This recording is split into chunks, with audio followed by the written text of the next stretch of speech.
Boa tarde, irmão e irmã que tem ouvido esse áudio, que tem seguido esse projeto.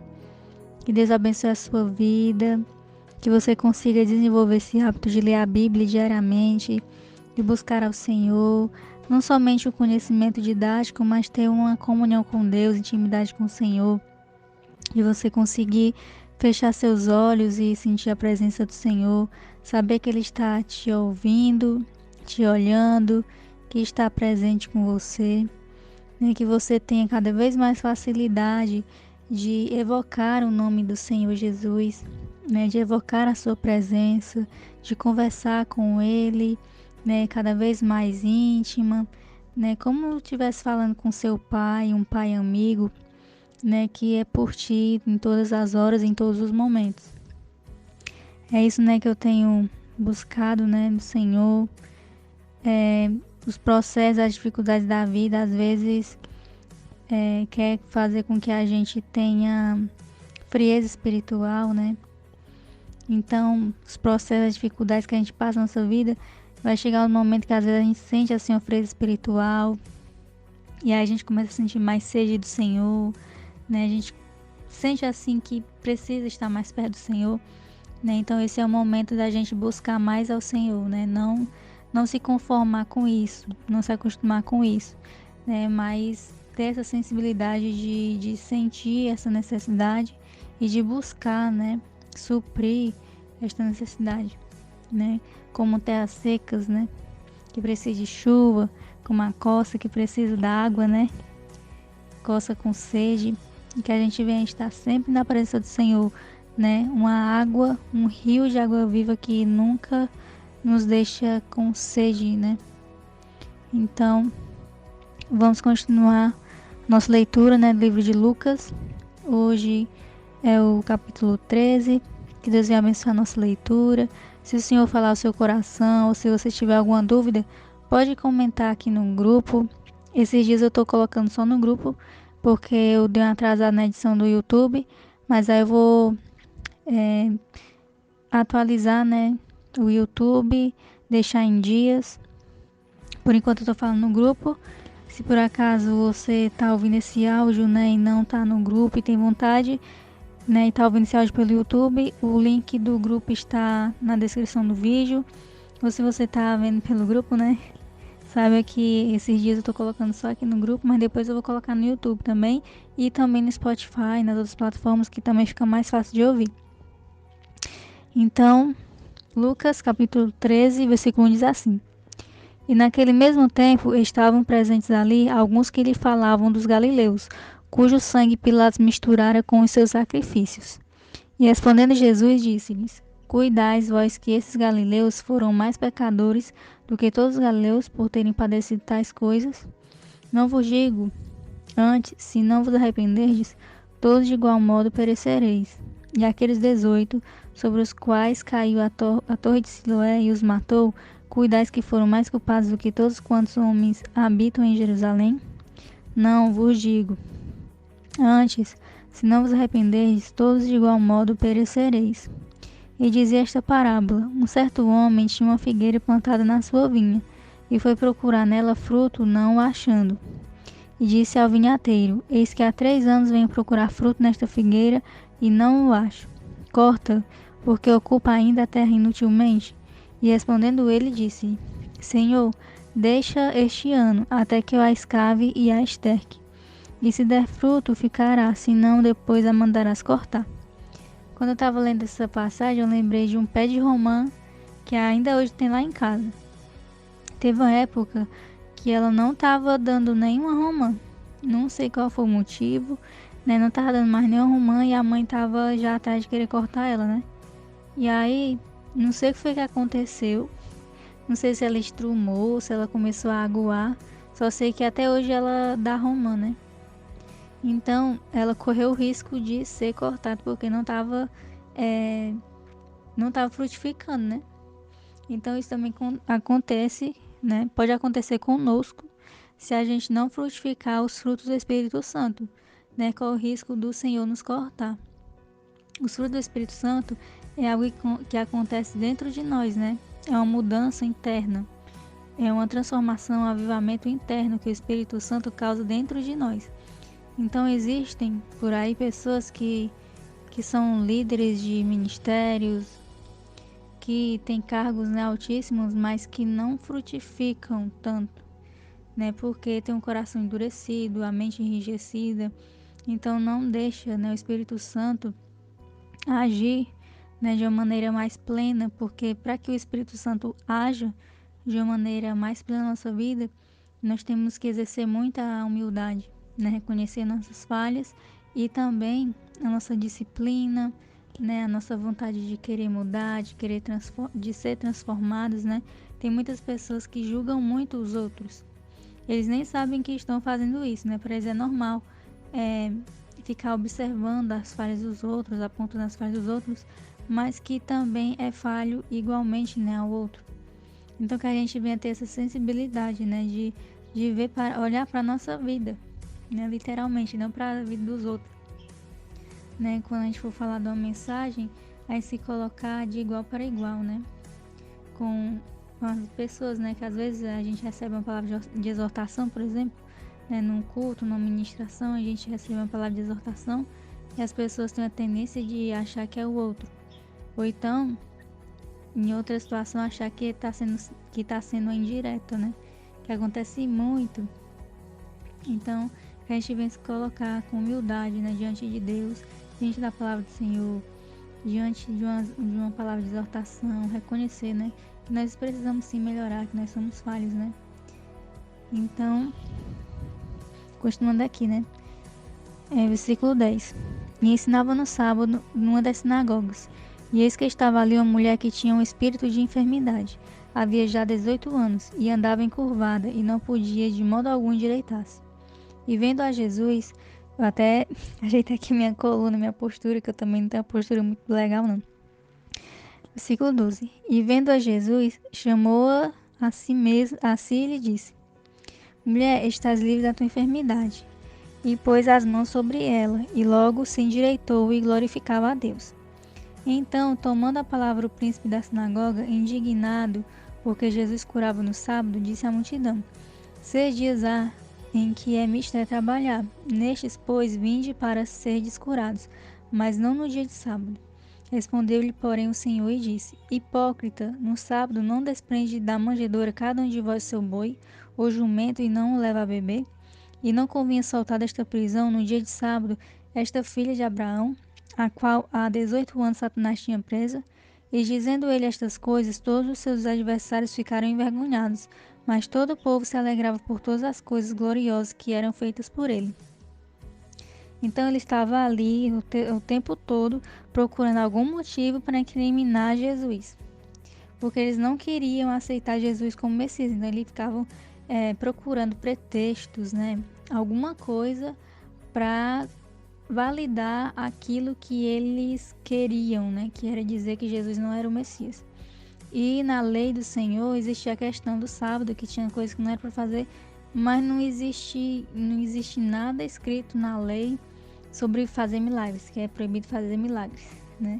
Então eles queriam de alguma forma incriminar o Senhor Jesus, nem que seja por algo certo que ele estava fazendo, mas queriam distorcer e dizer que era errado, né?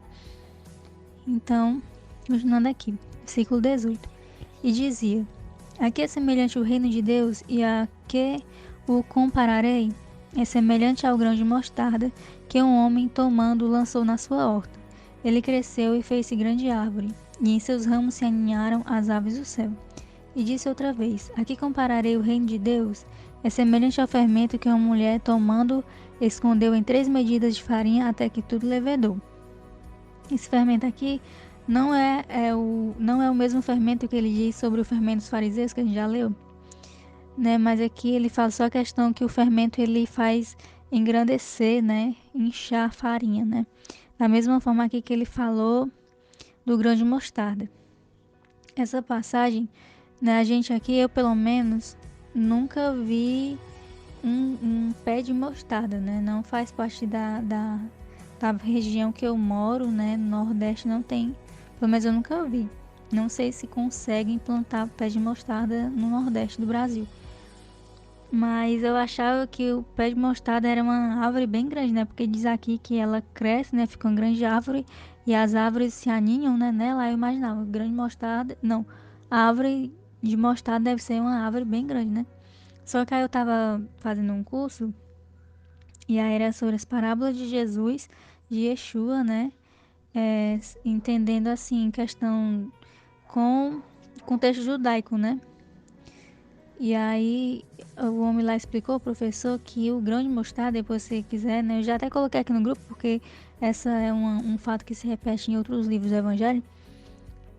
A árvore do pé de mostarda, ou pé de mostarda, parece um arbusto, né? Médio, né? E os galhos dele são finos. Se um ninho, né? Ou alguns pássaros pousarem ali sobre aquele arbusto, né, que é o pé de mostarda, ele quebra, né? Então, o pé de mostarda, ele não é uma grande árvore. Aqui o Senhor estava fazendo, era tipo uma parábola, é uma parábola, mas com ele estava fazendo assim uma conexão com algo do Velho Testamento, né? Umas passagens do Velho Testamento que diz que Israel é a menor, né, de todas as nações, e de fato é, né? Quando você vai ver lá no mapa, Israel ele é do tamanho do estado de Sergipe do Brasil. E as outras nações ao redor são bem maiores, né? Então, dali, né, Israel é um dos menores. E aí, a partir de Israel, que veio o Messias, né? Que saiu a salvação, né? Que formou-se a primeira igreja, né, de Jesus. E aí dali partiu para as outras nações, né? Então também há outro versículo, porque eu não tô lembrada aqui quais são as referências, né? Deixa eu ver aqui, deixa eu procurar aqui que eu coloquei no outro livro aqui as referências. Que a referência que fala que Israel é a menor, né, das outras nações, pode encontrar em Deuteronômio, capítulo 7, versículo 7 a 8. E sobre as aves também tem um versículo, que as aves representam as outras nações. Ezequiel, capítulo 17, do 22 ao 24. Né? Então, é muito importante também a gente estar conferindo a palavra do Senhor de acordo com a cultura judaica, né? Porque foi nesse contexto, foi em Israel, Jesus era judeu, né? Então ele falava na linguagem dos judeus. Ele se comportava como um judeu, ele andava como um judeu. Então é muito importante a gente pesquisar mais, né, sobre esse assunto, ler livros. Tem pessoas que acham que é errado o cristão ler outros livros cristãos, só tem que ser a Bíblia.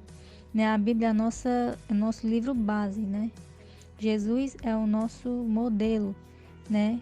Não quer dizer que a gente não possa seguir o exemplo de outros cristãos, mas que esses cristãos vejam Jesus como seu modelo, né?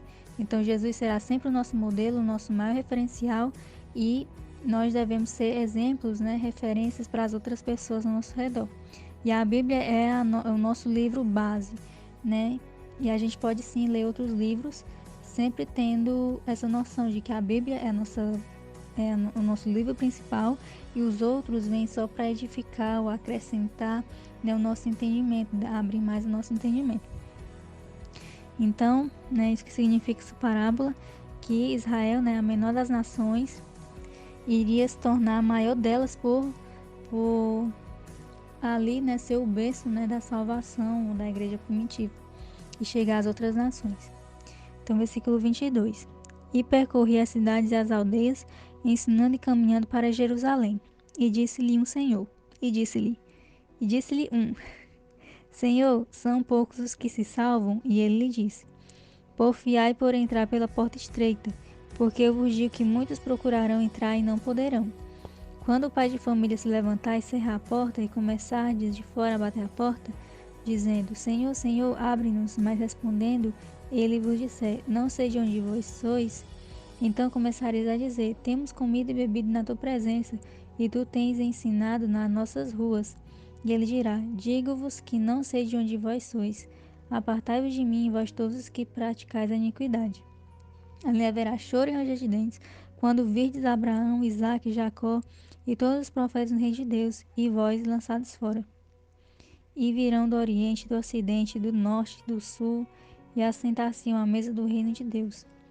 A mesa no reino de Deus. E eis que derradeiros há que serão os primeiros, e os primeiros há que serão os derradeiros. Naquele mesmo dia chegaram os fariseus, dizendo-lhe: Sai e retira-te daqui, porque Herodes quer matar-te. Olha aí. Eles ficavam, procurando o tempo todo motivos para incriminar Jesus. Aí eles não estavam encontrando, aí eles pensaram em outra estratégia, né? Não, vamos nos fazer de amigos de Jesus e dizer que Herodes está querendo matar ele para ele ir embora, né? Só que era só uma estratégia, né? Para ver se atrapalhava os planos do Senhor. Mas quando o Senhor ele escreve, né, um plano, não tem ninguém que atrapalhe. Aí versículo 32. E disse-lhes: Ide e dizei àquela raposa: Eis que eu expulso demônios e efetuo curas, hoje e amanhã, e no terceiro dia sou consumado. Importa, porém, caminhar hoje, amanhã e no dia seguinte, para que não suceda que morra um profeta fora de Jerusalém. Jerusalém, Jerusalém, que mata os profetas e apedreja os que te são enviados. Quantas vezes quis eu ajuntar os teus filhos, como a galinha os seus pintos debaixo das suas asas, mas não quisestes? Eis que a vossa casa se vos deixará deserta. Em verdade vos digo que não me vereis até que venha o tempo em que digais: Bendito aquele que vem em nome do Senhor. E esta foi a leitura de hoje, Lucas, capítulo 13. Que tenha sido uma leitura abençoada para você. Para mim foi também. É muito bom meditar na palavra do Senhor. Vou aqui tentar adiantar umas edições, que ficaram atrasadas para o YouTube. Também tenho que editar no Spotify e permanecer na presença do Senhor, Sempre buscando estar sempre ligado aqui em Deus,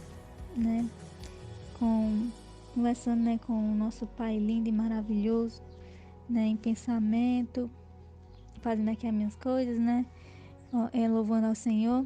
E que você também continue aí o seu dia na presença do Senhor, resistindo às tentações, Buscando fortalecimento de Deus, buscando também o perdão de Deus, E é isso. Deus lhe abençoe e até a próxima.